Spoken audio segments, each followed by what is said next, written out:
اللہ اللہ اللہ اللہ۔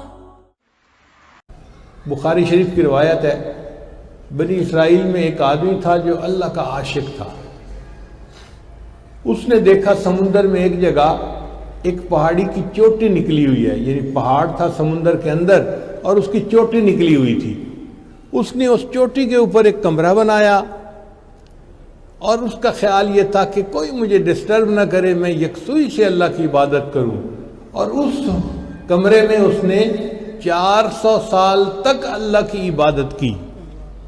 اب آپ اندازہ لگائیے، ہماری تو عمر ہی ابھی 50-60 کے قریب ہے یا 40 ہے، اس نے 400 سال اللہ کی عبادت یکسوئی کے ساتھ کی۔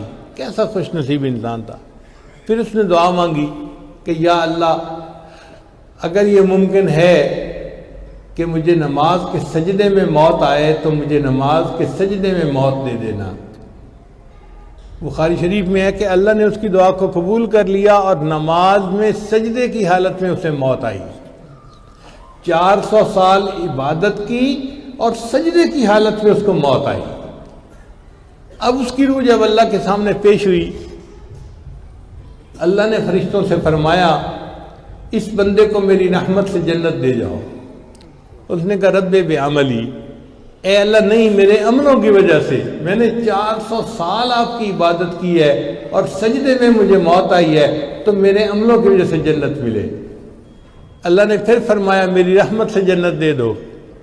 اس نے کہا رب بعملی، اللہ میرے عملوں کی وجہ سے۔ جب 2 دفعہ اس نے کہا نا، تو اللہ نے فرمایا اچھا میرے فرشتوں، جو اس کو میں نے نعمتیں دیں اور جو اس نے عبادت کی، ذرا ان کا آپس میں حساب کر لو۔ اب فرشتوں نے جب حساب کیا تو پوری زندگی کی عبادت صرف آنکھوں کی بینائی کی نعمتوں کا شکر ادا نہ کر سکی۔ اللہ نے فرمایا میرے بندے، تیری پوری زندگی کی عبادت بینائی کا شکر ادا نہ کر سکی، اور تجھے تو میں نے کتنی نعمتوں سے نوازا تھا، فرشتوں لے جاؤ اس کو جہنم میں۔ اب جب فرشتوں نے اس کو گھسیٹا جہنم کی طرف تو وہ رونے لگا، اللہ اپنی رحمت سے جنت دے دیجئے، اللہ اپنی رحمت سے جنت دے دیجئے۔ اللہ کی رحمت جوش میں آئی، اللہ نے فرمایا ہاں اب تجھے بات سمجھ میں آئی، میں تجھے اپنی رحمت سے جنت عطا فرماتا ہوں۔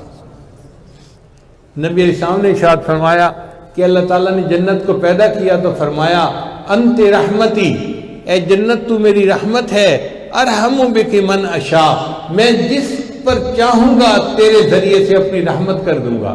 تو اللہ کی رحمت سے ہمیں جنت ملے گی، عملوں کی وجہ سے جنت نہیں مل سکتی۔ چنانچہ ایک صحابی نے نبی علیہ السلام سے پوچھا اے اللہ کے حبیب صلی اللہ علیہ وسلم، آپ کو بھی اللہ کی رحمت سے جنت ملے گی؟ نبی علیہ السلام نے فرمایا ہاں، الا ان یتغمدنی اللہ برحمتہ، اللہ کی رحمت میرے اوپر غالب آئی تو مجھے جنت ملے گی، اپنے عملوں سے جنت نہیں مل سکتی۔ لا الہ الا اللہ، لا الہ الا اللہ، لا الہ الا اللہ، لا الہ الا اللہ، لا الہ الا اللہ، لا الہ الا اللہ، لا الہ الا اللہ۔